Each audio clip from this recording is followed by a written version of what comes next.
नमस्कार मंडळी, स्वागत आहे तुमचं डिलिशियस फूडमध्ये। आज मी बनवणार आहे गाजराची खीर। त्यासाठी मी अर्धा किलो गाजर घेतलेली आहेत। ती स्वच्छ धुवून किसून घ्यायची। एका पॅन मध्ये अर्धी वाटी बारीक तांदूळ घेतलेले आहेत, ते छान भाजून घ्यायचे तांबूस रंगावरती आणि ते मिक्सरला बारीक वाटून घ्यायचे। त्याच पॅन मध्ये मी तूप टाकलेलं आहे, थोडेसे ड्रायफ्रुट्स भाजून घ्यायचे।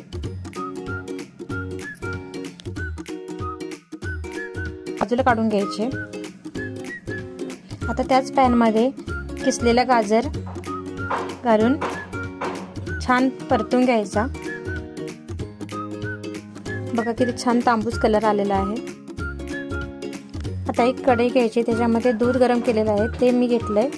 त्याच्यात बारीक केलेला तांदूळ वाटलेला ते घालायचा। त्याच्यानंतर किसलेला गाजर तो पण घालायचा।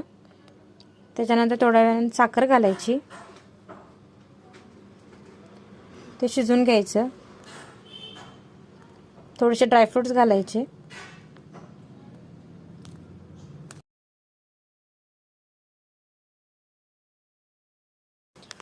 थोडा वेळ खीर शिजून घ्यायची।